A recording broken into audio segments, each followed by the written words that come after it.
The dorm room was small, cramped even, 2 beds, 2 desks, 2 wardrobes, all squeezed into the tiny space. Sarah, a bright-eyed freshman, was excited. A new term, a new roommate, a new life away from home.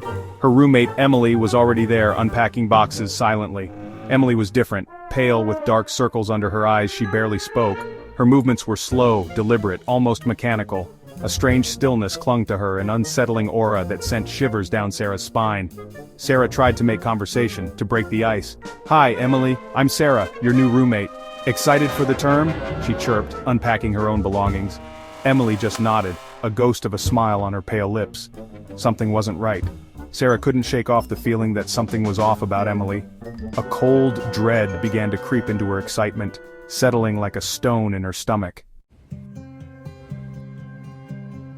Days turned into weeks. Sarah settled into her college routine, making new friends, attending classes, exploring the campus. Yet, Emily remained an enigma. She barely left the room, her silence a constant presence. She wouldn't eat in the cafeteria, surviving on energy bars and water.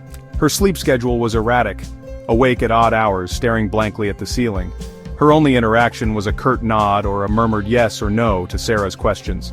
Sarah found herself making excuses to avoid the room. The oppressive silence, the unsettling aura around Emily was too much to bear. She spent her evenings in the library, her nights at friends' dorms, anywhere but in her own room. The other students whispered about Emily, the pale girl who never spoke, the ghost in the dorm room. The rumors fueled Sarah's unease. Who was Emily? What was her secret? Strange things began to happen. It started subtly, almost imperceptibly, but soon it became impossible to ignore. Objects would go missing, only to reappear in odd places. Keys, books, even shoes would vanish, only to be found in the most unexpected corners of the house. Lights would flicker, the room plunging into darkness for a fleeting second. It was as if the house itself was alive, playing tricks on its inhabitants. Sarah would wake up in the middle of the night to the sound of whispers, soft and indistinct, coming from Emily's side of the room. The whispers were like a distant echo, barely audible yet deeply unsettling. One morning, Sarah found a strange symbol etched into her desk. It was unlike anything she had ever seen before, a crude yet intricate design that seemed to pulse with a life of its own. A circle with a dot in the center, crudely drawn, yet strangely unsettling. It felt as if the symbol was watching her, a silent observer of her every move. When she asked Emily about it, she just shook her head, her eyes wide and vacant. Emily's silence was more disturbing than any answer she could have given. Fear gnawed at Sarah's insides. It was a fear that grew with each passing day, a fear that she couldn't shake off no matter how hard she tried. The strange occurrences, Emily's eerie silence, the whispers in the night, it was all too much. Sarah felt like she was losing her grip on reality, her mind teetering on the edge of sanity. She tried to rationalize it, to find logical explanations, but deep down, a primal fear took root. It was a fear that defied logic, a fear that came from a place deep within her soul. She started leaving the lights on at night, a feeble attempt to keep the darkness at bay. But the light offered little comfort, merely casting long, eerie shadows that danced on the walls. But the light couldn't penetrate the shadows that seemed to cling to Emily. Shadows that seemed to deepen with each passing day. It was as if the darkness was alive, feeding off their fear, growing stronger with each passing moment. The whispers grew louder. They were no longer indistinct murmurs but faint voices speaking in hushed tones. Sarah couldn't make out the words, but the voices sent chills down her spine. They seemed to emanate from Emily, surrounding her like a shroud of sound. One night Sarah woke up with a start. The room was bathed in an eerie, cold light. She turned to Emily's bed, her heart pounding in her chest. Emily was sitting upright, her eyes wide open, staring straight ahead, but her lips weren't moving. The whispers were coming from her, swirling around her like a vortex of sound. "Emily?" Sarah whispered, her voice trembling. Emily's head turned slowly, her eyes fixed on Sarah. A cold, empty gaze met hers, sending a jolt of terror through her.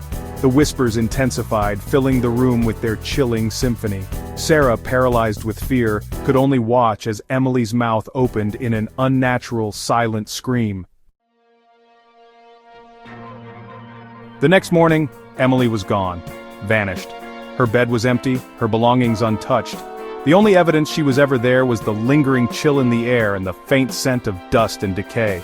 Sarah, shaken to her core, reported Emily's disappearance to the dorm supervisor. But the supervisor, a weary-looking woman, seemed unconcerned. She checked her records, her brow furrowing. "There's no Emily assigned to this room, dear," she said, her voice flat. "You've been alone the whole term." Sarah tried to protest, to explain about the whispers, the strange occurrences, the eerie presence in the room, but the words got stuck in her throat. The supervisor's dismissive smile told her it was futile. Sarah was alone with the chilling truth that she had shared her room with something unexplainable. Section 6. The Revelation. Sarah couldn't shake off the feeling that she was being watched, a sensation that had grown stronger with each passing day. It was as if unseen eyes followed her every move, lurking in the shadows, waiting for the right moment to reveal themselves. The whispers continued, fainter now, but ever present, echoing through the empty halls and corners of her mind. They were a constant reminder of the roommate she never had, a ghostly presence that refused to be ignored. She threw herself into her studies, desperate for a distraction from the fear that gnawed at her. Books and assignments became her refuge.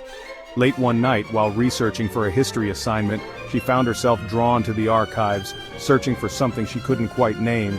She stumbled upon an old newspaper article about the history of the college, its yellowed pages filled with stories of the past.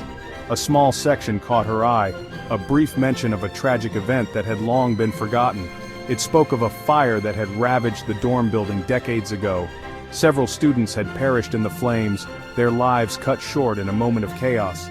Their names were etched into a memorial plaque outside the building, a silent testament to the tragedy that had occurred.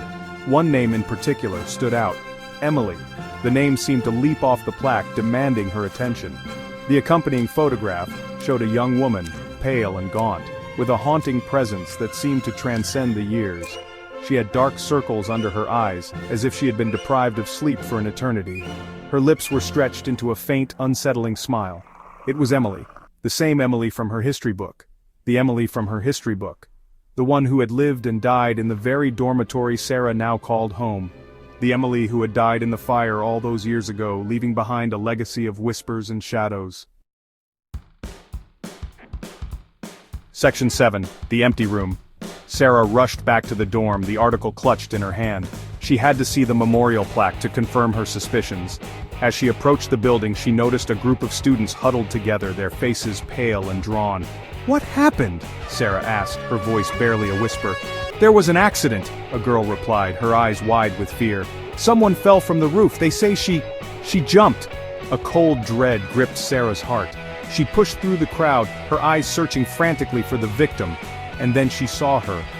Lying on the ground, her limbs twisted at unnatural angles, was the dorm supervisor. Her eyes were wide open, staring vacantly at the sky, her face frozen in a mask of terror, and clutched in her hand a single photograph. Section 8. The Photograph. Trembling, Sarah pried the photograph from the supervisor's lifeless fingers. It was her, Sarah, standing in front of the dorm building, a hesitant smile on her face. But beside her, her arm linked with hers, was another figure, Emily. The photo was old, the edges faded and torn, but there was no mistaking the chilling clarity of the image. Emily, her pale face split into a wide, unnatural grin, her eyes burning with an eerie light. And Sarah, oblivious to the spectral figure beside her, smiling unknowingly into the camera.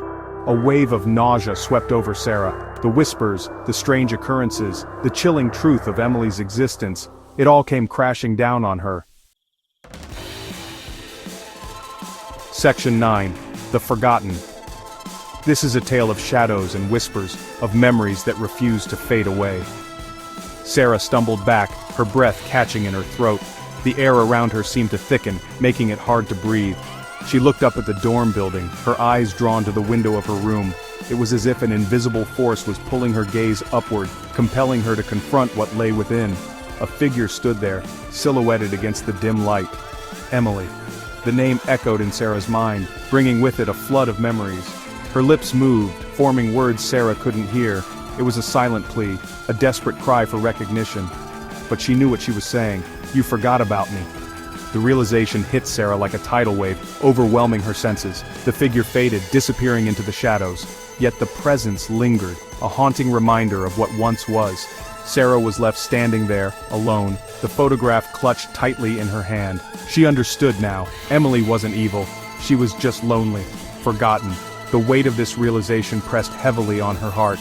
But in her loneliness, in her desperation to be remembered, she had dragged Sarah into her world of shadows and whispers, a world where the past and present intertwined in a dance of sorrow and longing, a world where the line between the living and the dead blurred, where the forgotten reached out from beyond the grave, seeking solace in the warmth of the living. It was a place of eternal twilight, where memories lived on, refusing to be extinguished. Sarah walked away from the dorm building, the chilling image of Emily's face seared into her mind. Each step felt heavy, as if the weight of the past was trying to pull her back. She knew she would never forget this night, never forget the unsettling story of the forgotten roommate.